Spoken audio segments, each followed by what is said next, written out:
사도행전 2장 37절부터 41절입니다. 시작. 저희가 이 말을 듣고 마음에 찔려 베드로와 다른 사도들에게 물어 가로되 형제들아 우리가 어찌할꼬 하거늘 베드로가 가로되 너희가 회개하여 각각 예수 그리스도의 이름으로 침례를 받고 죄 사함을 얻으라.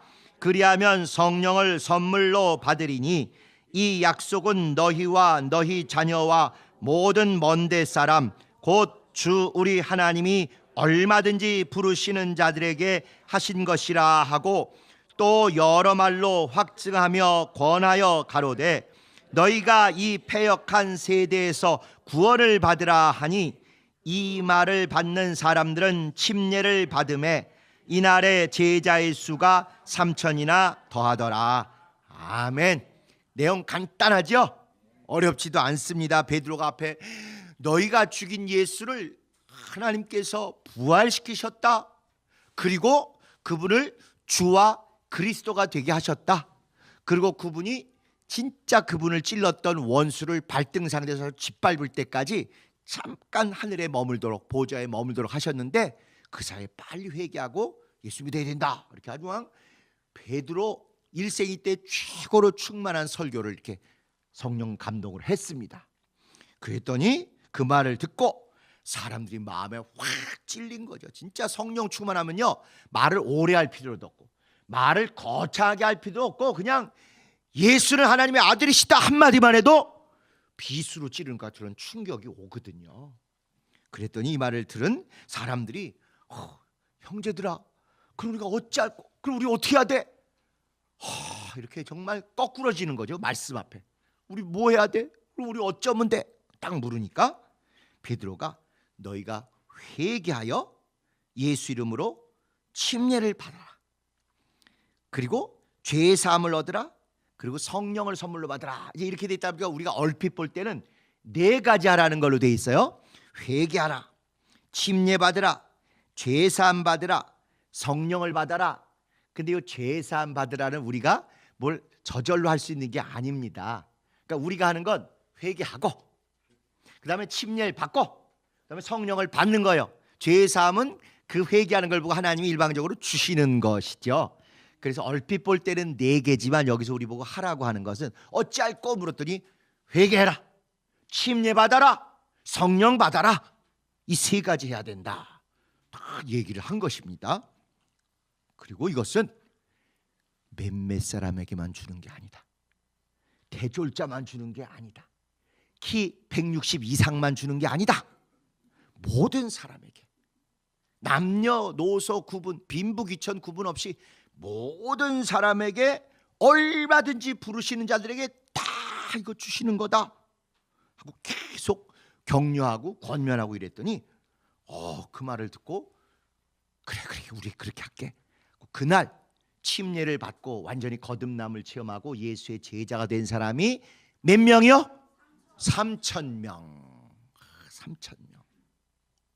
그래서 이제 오늘 말씀의 제목이 시온산의 3,000 제자들과 시내산의 3,000 망자들.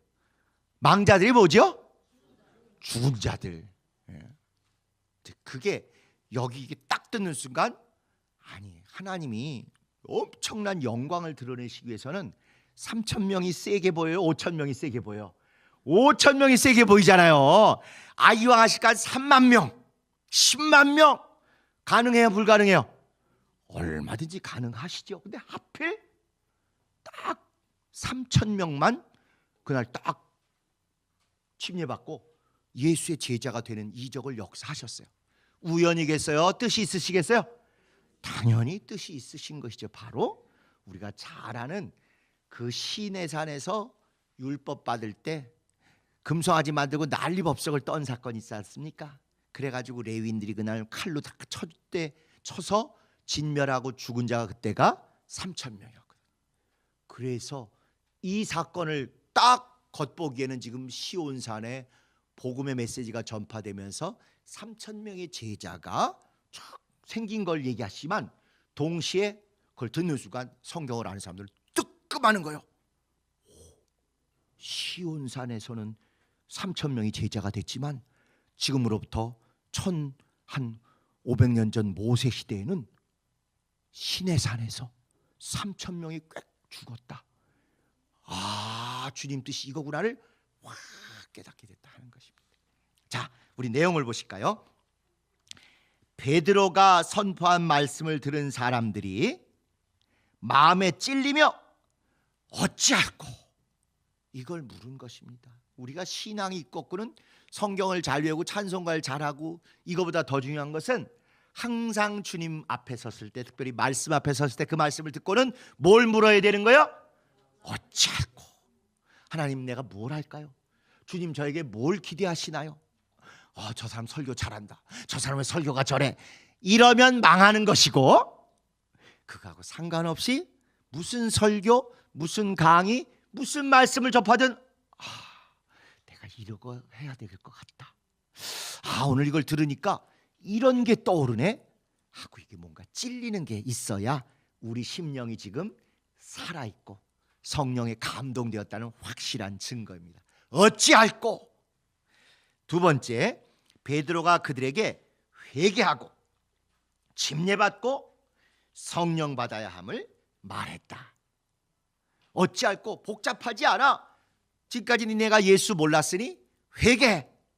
그리고 침례받아서 예수님의 죽으심과 부활하심에 하나 돼. 그리고 예수님을 안에 모시듯 성령님을 딱 모셔. 그러면 다 돼. 회개, 침례, 성령.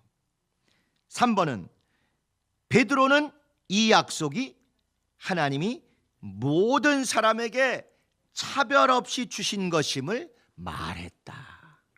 사실은 우리가 성락교회 왔으니까 진짜 명실상부하게 차별 없이 모두 성찬 참여하고 모두 침례받고 모두 성령 받고 모두 귀신 쫓고 이렇죠. 다른 교회 갔으면요, 일반 집사는 성령 못 받아 이런 얘기도 스스럼 없이 했을 때가 많아요. 권사님들쯤 돼야, 계급장이 어느 정도 붙어야, 그래야 이런 센 걸 체험할 수 있다, 이런 시절들이 한국교회 많았어요. 우리는 그래도 처음 시작 때부터 모든 사람이 믿는 순간 예수 영접하고 침례받고 성령 모시고 귀신도 쫓고 이런 것을 정말 성경대로 제대로 체험을 한 것이죠. 사실은 우리는 이걸 너무 당연시 얘기하지만 모든 사람에게 차별 없이 주셨다, 이게 지난 시간도 말씀드린 것처럼 전 세계가 깜짝 놀랄 만한 선포를 하신 것입니다. 오늘날 우리는 사람이 다 차별 없이 평등하고 존귀하다, 남녀 차별하는 건 그건 등신 중에 등신이다, 이런 걸 다 상식으로 아시잖아요. 그런데 이렇게 한 지 200년도 안 된다니까요. 프랑스 대혁명이라는 거, 그다음에 무슨 영국의 큰 권리장전이라는 거, 그리고 미국 헌법 이런 거 생기고, 그다음에 겨우 유엔에서 세계인권선언, 이런 거 하고도 여전히 전 세계의 3분의 2는 평등을 안 믿어요. 세계에서 제일 큰 나라, 중국보다 지금 더 커졌다고 하는 나라가 인도인데 여전히 계급이 있잖아요. 또 우리나라 사람들이 여행 많이 가시는 나라 중에 하나인 태국, 거기 계급 있는 거 아시죠? 계급이 여전히 있어요. 그리고 저 아프리카, 아무리 평등하다 그래도 거기 여자분들이 사람 대우 받겠습니까? 세계 인구의 3분의 2가 아직 평등이라는 걸 맛도 잘 못 보셨어요. 그런데 지금부터 2000년 전에 예수께서 이 말씀을 하시면서 무슨 선언을, 정치 선언에 억만 배 더 센 선언을 인류에게 하시는 것입니다. 처음에 모세가 한 첫 번째 선언은 너희 모든 사람은 다 하나님의 형상대로 똑같이 지어져서 창조에 있어서 평등하다, 전혀 차별이 없다, 이 선언을 하신 거예요. 그러더니 예수께서 오셔서 창조만 평등이 아니라 구원도 평등하다. 누구든지 예수를 믿으면, 누구든지 주의 이름을 부르면 조금 더 차별 없이 구원을 받는다. 구원은 온 인류 평등이다. 이런 혁명적인 얘기를 지금 하시는 거예요. 우리는 너무 당연하다고 생각하지만 지금부터 2000년 전에 이런 얘기하면 정신병자 취급받습니다. 아니 어떻게 여자가 저게 온전한 사람이냐, 이런 얘기 할 때라니까요. 그리고 노예를 어떻게 사람이라고 치냐, 이렇게 할 때 모든 사람이 다 똑같이 창조도 평등, 구원도 평등. 근데 심지어 성령을 모시는, 이거야말로 신이 직접 들어오시는 건데, 하나님이 직접 우리 안에 들어오시는 건데, 이거를 조금도 따지지 않으시고, 묻지도 않으시고, 따지지도 않으시고, 회비도 안 거두시고, 학벌도 안 따지시고, 외모도 안 따지시고, 모든 사람 평등하게 그 마음만 열면 하나님이 다 안에 들어와서 좌정하시겠다. 성령 받은 것의 평등은 이거야말로 혁명 중의 혁명입니다. 그리고 이제 우리가 다음 주에 읽을 게 그 유명한 서로 자기 소유를 자기 거라고 하지 않고 서로 나누며 은혜롭게 유무상통했다. 이거야말로 생활과 삶의 평등까지. 지금부터 2000년 전에 완전히 전 세계 어디도 없었던 최고의 이론, 최고의 철학, 최고의 정치, 최고의 거룩한 혁명의 선언을 하시는 얘기예요. 창조의 평등, 구원의 평등, 성령 받음의 평등, 생활의 평등. 이게 안 펴지네 이게. 생활의 평등. 이렇게 평등이 오늘 이거 상상도 못할 일입니다. 그로부터 2000년이 지나도 아직 전 세계가 이걸 못 실험하고 못 체험하고 못 실현하고 있는데, 그때 이미 예수께서 평등을 선언하셨어요. 그러니까 종교라는 모든 종교의 기본은 이것에 비슷하게라도 가서 모든 사람을 동등하게 평등하게 존귀하게 이렇게 여기지 않으면 건 종교가 전혀 아닙니다. 차별을 하거나 누구는 보다 누구를 더 없이 여기거나 더 귀하다고 이렇게 하면 이건 종교의 기본도 안 되는 거예요. 그래서 이렇게 주님의 엄청난 선언을 이렇게 딱 베드로 입을 통해서 하셨습니다. 그다음에 4번, 베드로는 사람들에게 더 이상 이 당시도 정치가 굉장히 중요해서 로마에 지금 식민지로 있으니까 어떻게 하면 우리가 해방되고 우리가 전쟁을 해서라도 자유할 수 있느냐 막 싸우는 거예요. 우리로 치면 우리가 미국 쪽에 붙을까 중국 쪽에 붙을까 일본하고 놀까 북한을 차버릴까 우리 이런 것 때문에 정치인들 막 왈왈인데 그런 거 신경 쓰지 말라시는 말씀이거든요. 정치가 아니라 이 패역한 세대에서 진짜 영적으로 먼저 구원을 받아야 된다. 그리고 여러 말로 이걸 확증했다는 거예요. 그러고 났더니 베드로의 말을 듣고 구원과 침례를 받은 제자의 수가 3천이 더해졌다. 이게 오늘 짧은 얘기지만 진짜 전 개인적으로 이 구절 가지고 3박 4일도 할 수 있을 것 같아요. 너무 여기 담긴 어마무시한 얘기들이 많아가지고. 어쨌건 그러나 우리가 그러면 다음 주에 모인다 안 모인다? 다 가시죠. 그러면 안 되니까 그 다음으로 넘어가겠습니다. 저장. 벌써 줄거리 다 했어요. 저장. 하나님의 말씀에는 무조건 찔림이 있어야 돼요. 찔림. 그게 꼭 죄를 지어서 찔려서가 아니라 그렇구나. 내가 받은 구원이 이렇게 대단한 거였구나. 그동안 내가 너무 그냥 덤덤했구나. 이런 것도 찔림이에요. 꼭 너 왜 도둑질했어? 너 왜 욕했어? 이렇게 정죄하고 혼내는 것만 찔림이 아니라 그 말씀이 뭔가 와서 쿵 친 것 같은 구체적인 그런 체험들이 있으셔야 합니다. 그래서 하나님의 말씀은 찔림이 있어야 되고 어찌할꼬 하는 그래 이제부터 내가 이렇게 하지. 요걸 내가 바꿔야지 하는 행함이 꼭 있어야 그래야 말씀이다. 이게 없으면 그건 말씀이 아니라 말이다. 이게 말. 그냥 말은 이성이 듣고 감상을 하고 이해를 하고 끝나요. 좋은 말이네. 맞나? 그럴 수 있겠다. 에이 난 저거 마음에 안 들어. 이러고 끝나는 건 말이에요. 하나님 말씀은 잔잔하게 조곤조곤 얘기해도 확 와서 찔림이 있고 그 다음에 그것이 항하지 않고는 견딜 수 없어지는 그런 뭔가 힘이 있고 생명력이 그 안에 담겨 있어요. 그러니까 한번 생각해 보세요. 빛이 있으라. 그럼 뭔 힘이 있어요 거기에? 그런데도 빛이 있으라 하시는 말씀이 선포되니까 그냥 온 피조세가 거기 딱 복종해가지고 빛이 있어 버렸어요. 나뉘어라 했더니 영혼도 없고 지각도 없는 물인데도 확 나뉘잖아요. 그게 말과 말씀의 차이입니다. 말은 이해로 끝나고 감상으로 끝나요. 끄떡끄떡.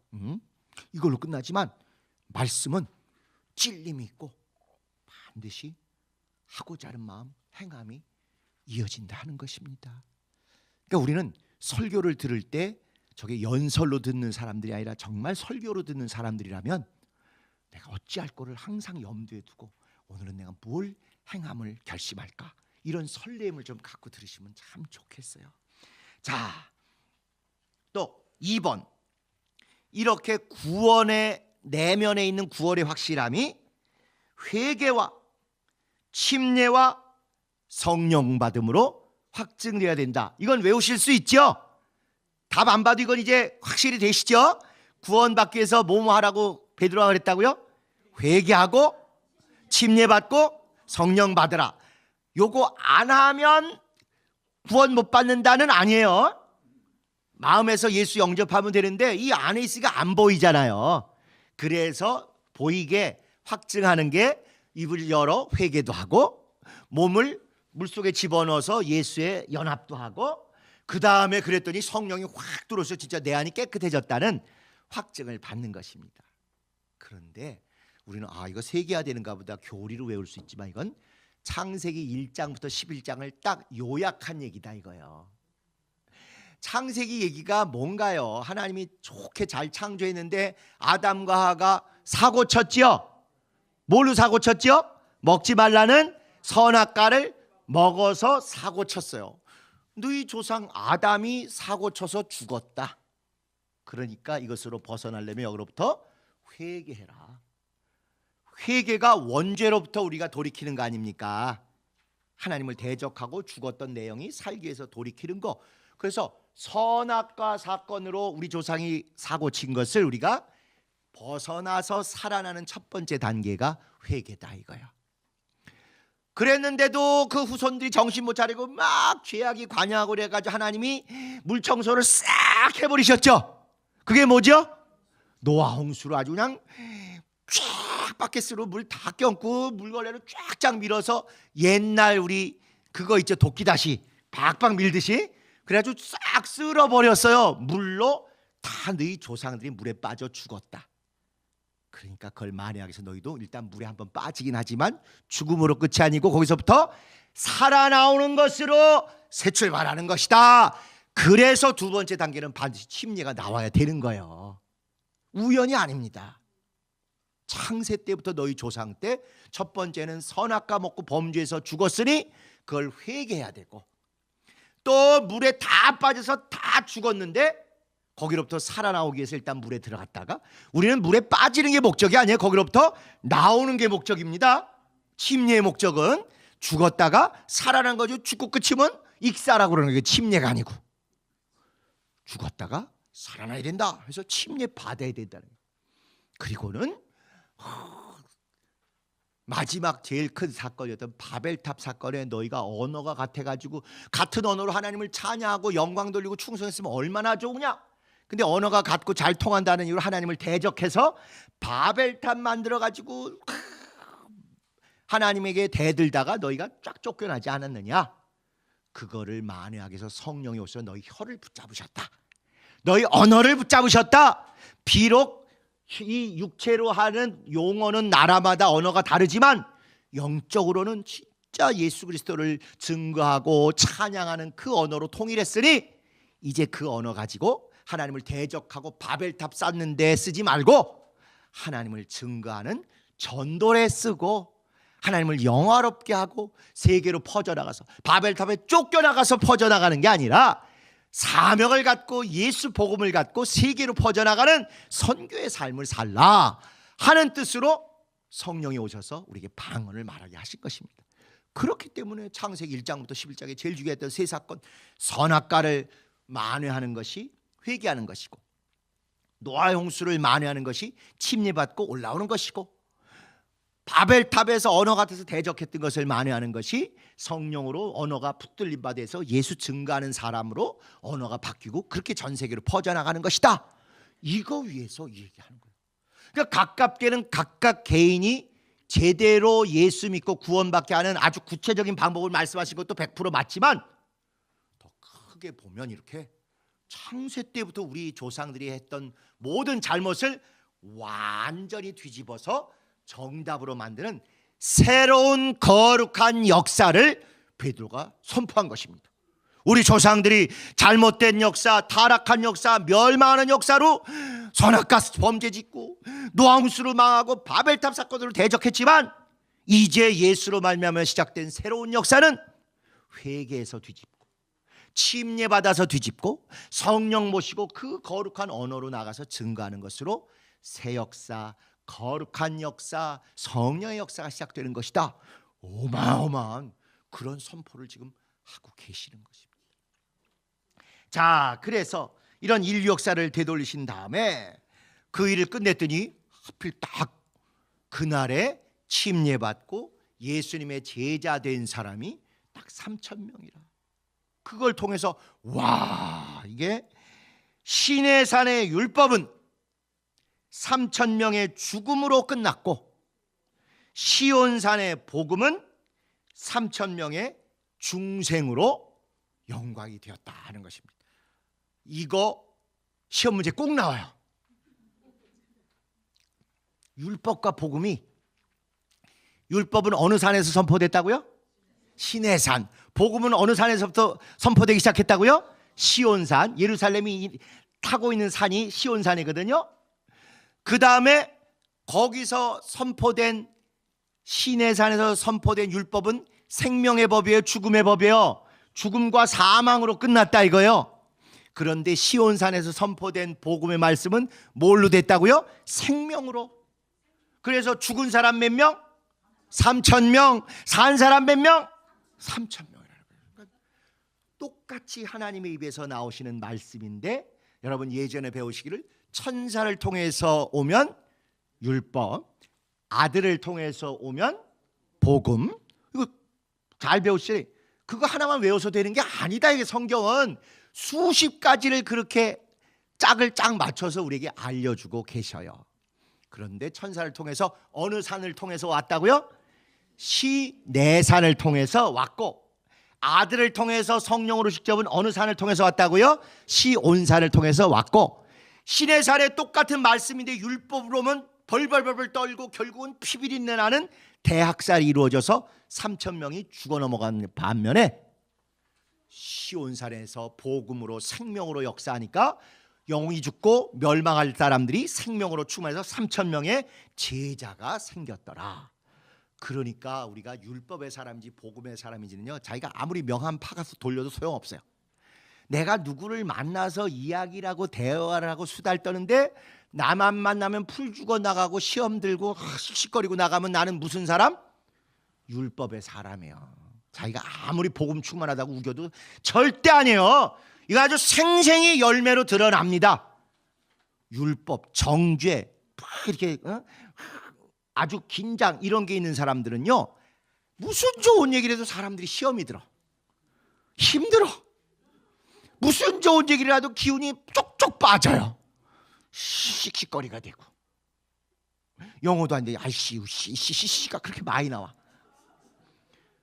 그런데요, 복음을 받은 사람은 꼭 유식하게 많이 알고 대단하고 이거 필요 없어요. 복음을 제대로 심령에 받은 사람은 왠지 모르게 그 사람이 있으면 분위기 좋아져요. 왠지 모르게 그냥 침이 나오려고 그래. 해벌레 이렇게 벌어지고요. 왠지 모르게 즐거워. 괜히 그냥 웃음이 나요. 은혜를 끼쳐요. 뭐 긴 말 안 하는데도 그 사람을 보면 아 그래 진짜 좋다 이런 느낌이 든대. 그게 말이 필요 없네. 율법적으로 쩔어 있고 사고방식이 정죄하고 막 이렇게 막 긴장하고 이런 사람은요, 아무리 본인이 복음의 사람이라 해도 율법의 기운으로 사람들과 주변을 얼리는 사람이에요. 기가 뭐 드라이 아이스인가 왜 얼려? 그런데 복음으로 은혜 받고 복음으로 이 안에 평안과 감사가 있는 사람은요, 뭐 대단한 얘기 안 해도 그 사람만 가면 괜히 그냥 좋아.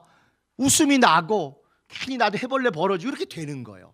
그걸 아주 적나라하게 똑같은 하나님의 말씀이지만 천사를 통해서 또는 모세를 통해서 시내산을 통해서 오면 율법이 돼서 죽음의 그림자가 덮이더니 3,000명이 죽어나갔고 3,000망자가 생겼고, 똑같은 말씀이라도 아들을 통해서 또는 성령을 통해서 또는 제자들을 통해서 이렇게 오게 될 때에는 시온산을 통해서 생명의 말씀을 오게 돼서 3,000명이 침례받고 중세하고 거듭나고 충만하게 제자가 되었다. 구약과 신약을 완전히 딱 아물린 얘기가 바로 이 사건입니다. 인류 역사를 아물리기 위해서 창조의 평등, 구원의 평등, 성령의 평등, 그리고 이제 생활의 평등까지 쫙 이 2장에 말씀할 뿐만 아니라 구약과 신약을 한마디로 얘기하면 하나님의 말씀이 율법으로 오면 사망과 저주와 멸망 피비린내, 복음으로 오면 생명과 은혜와 기쁨과 감사와 영광 돌림, 이런 것이 주님의 뜻이다. 이 2장은 그걸로 도배를 해야 되는 그런 가장 소중한 장입니다. 그래서 범죄와 피바람이 합쳐져 가지고 3천 망자가 생산된 반면에 이렇게 구원과 침례가 합쳐져서 3천 명의 중생 제자가 탄생했다. 망자 쪽 가실려우, 제자 쪽 가실려우? 당연히 제자 쪽으로 우리가 가야죠. 복음과 은혜와 그 성령 충만함으로 가야지. 정죄하고 말이야, 눈 불알이고 막 손가락질하고, 그러니까 헌신 안 하면 이름 적어내고 뭐 이렇게. 과거에 우리가 이제 제자 되려고 그렇게 열심히 노력을 했건만 우리의 그 열심과 순전함을 악용해가지고 거의 망자 수준으로 몰아가는 그런 안타까운 사정이 있었지 않습니까? 그러나 하나님께서 우리를 긍휼히 여기셔서 확실하게 율법으로부터 복음으로, 진리의 자유함으로 이렇게 옮겨주심을 감사하고 영광을 돌릴 뿐입니다. 자, 이제 우리 교회는 개혁행전은 말씀으로 찔리고 또 떨리고 그리고 떨치고 일어난 일이 멈추면 안 된다.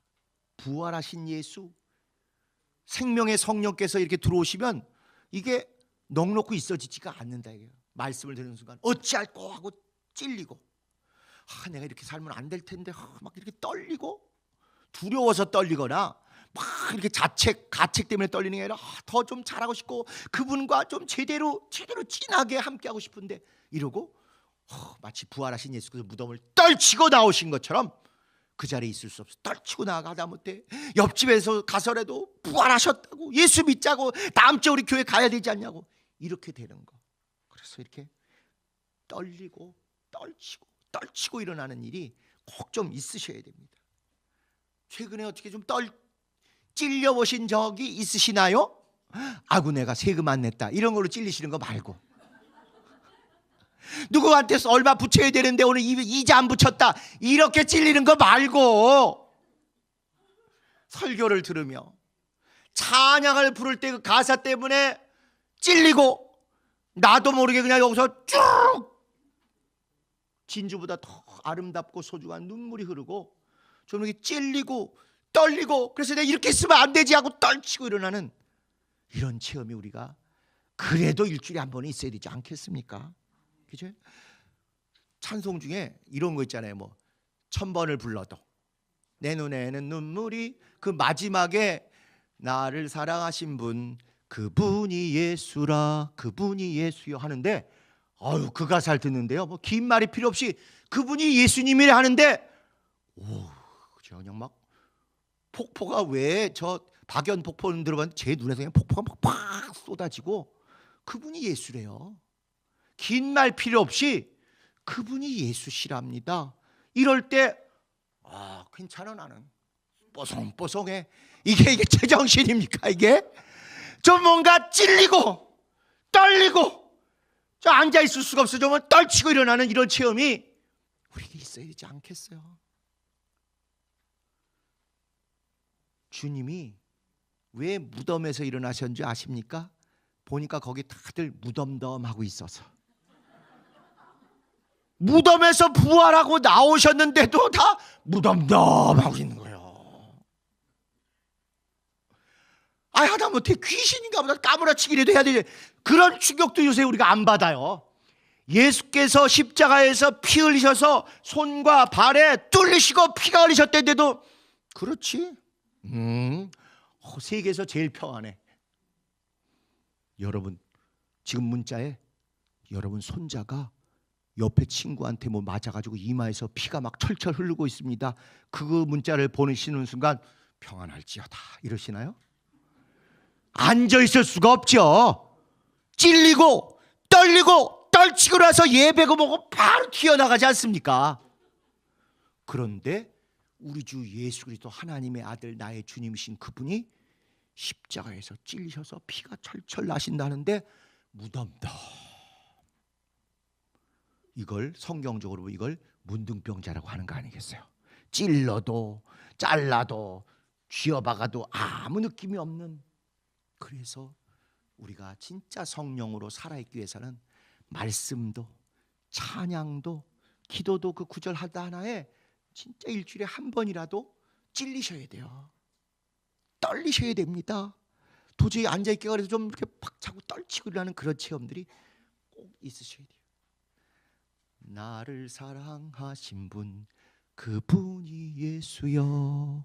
그분이 예수시래요. 예수 이름 듣는 순간 오금이 좀 저리고, 요새 젊은 사람들 표현대로 소름이 돋아야 돼요.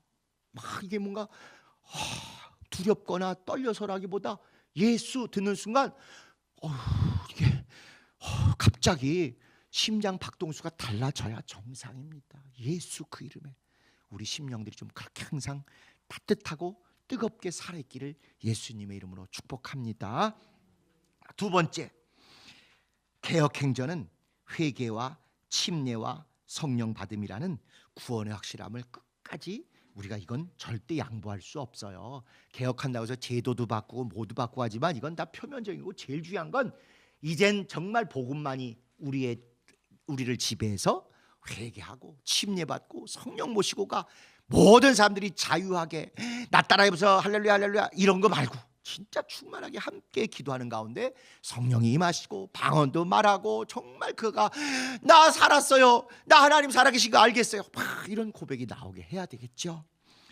또 세 번째, 개혁행전은 누가 어떤 이야기로 서로 만나서 교제하든 시내산 율법의 사망과 정죄와 억압이 아니라 시온산 복음의 생명과 은혜와 격려와 존중과 배려와 정말 소중히 여기는 이런 분위기가 우리 교회에서 계속 넘쳐났으면 좋겠습니다.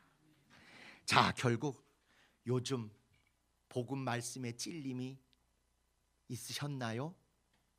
일주일 내에, 아니면 좀 넓혀드려요, 한 달 내에, 아니면 2025년 들어서 한 번이라도 복음 말씀에 찔림이 좀 있으셨다고 믿겠사옵니다.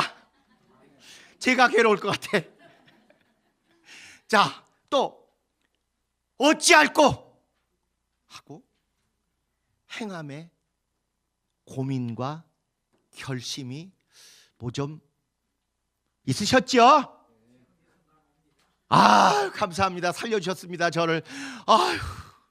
정말 어찌할꼬, 복음은 감상하라고 주신 말씀이 아니라 행동하라고, 순종하라고. 모든 말씀 들을 때, 모든 찬양 부를 때 어찌할꼬를 염두에 두고 부르시고 듣고 그러셔야 합니다. 그리고 성령 충만 때문에 부활 예수, 그분이 예수여 하는 말을 듣는 순간 막 이렇게 가만히 있지 못하고 푹 떨치고 일하는 이런 체험이 부활절 지났으니까 좀 있으셨으면 참 좋겠습니다. 정말 있으셔야 돼요. 우리 그냥 죽치고 무덤덤하게는 너무 젊어요. 아직 90도 안 된 것들이 이러시면 어쩌려고. 우리 아직 젊습니다. 건강을 주신 이께서 무엇을 기대하시겠어요? 건강 줬으니까 의료비 안 나가서 장땡이다 아니잖아요. 그야말로 내게 주신 건강은 교회와 복음을 위한 기도, 이웃을 위한 기도, 기도의 사명자로 주신 것일 테고, 교회 와서 은혜 받는데 그래도 목소리를 전에보다 더 좀 열심을 내고 찬양하고 옆 사람하고 악수 한번 더 하고 더 반갑게 인사하고 이렇게 은혜 나누라고 주신 건강 아니겠습니까? 그래서 진짜로 이렇게 떨치고 일어나고 정말 감동하고 뜨끔하고 이런 것들이 계속 있었으면 좋겠습니다. 그렇기 때문에 이제부터 절대 하시지 말아야 될 얘기가 뭐냐면 설교자 탓하시면 안 돼요. 성경에 설교자 때문에 은혜를 받고 못 받고라고 되어 있지 않아요. 바울의 이야기를 너희가 내 말을 받을 때 사람의 말로 받지 아니하고 하나님의 말씀으로 받으니 진실로 그러하도다. 누구 책임이라는 거예요? 너희 책임, 청중 책임, 듣는 사람 책임이라는 거요. 그러나 우리는 어느 때부턴가 자꾸 누구에게 탓을 돌려요? 설교자. 충만한 목사님이 오늘 3부 예배 설교하신대. 오늘 예배 성공할 것 같아. 조금 오늘 아닐 것 같은데. 이런 적이 있었다 없었다? 있었다. 개혁 이전에는 죽이 되든 밥이 되든 그런 얘기 없었는데, 개혁되고 나서 우리가 잘해보자는 의욕이 너무 크다 보니까 복음을 사모하고 진짜 새로운 시대에 합당한 말씀을 듣고자 하다 보니까 가끔 가다 그냥 주방장 탓을 엄청 했어요. 오후 3시 반에 밥 먹어보세요. 점심 안 먹고 있다가 주방장 탓이 어디 있습니까? 다 맛있지. 예? 오후 3시 반에서 4시 사이에 먹는 음식은 다 진수성찬 아니겠습니까? 성경도 또 우리의 실질도 설교자 탓이 아니라 청중 탓입니다. 내가 정말 사모하고 오늘 하나님 어떤 말씀으로 내 심장을 두근거리게 하실고, 오늘은 어떤 말씀으로 나를 뜨끈뜨끈하게 하실고, 오늘은 어떤 말씀으로 나에게 소름이 돋게 하실고, 오늘은 어떤 말씀으로 내가 가만히 있질 못하고 떨치고 일어나게 하실고, 그 사모함을 가지고 오시는 분들, 누가 설교하든 누가 찬양인들 하든 어떤 찬송가를 부르든 성령 충만하고 은혜 충만하고 생명으로 충만한 그런 주일에 성공하게 되실 것입니다. 이와 같은 믿음으로 3천 망자가 아니라 3천 제자로 복음과 생명에 모두 성공하는 여러분 되시기를 예수님의 이름으로 축복합니다.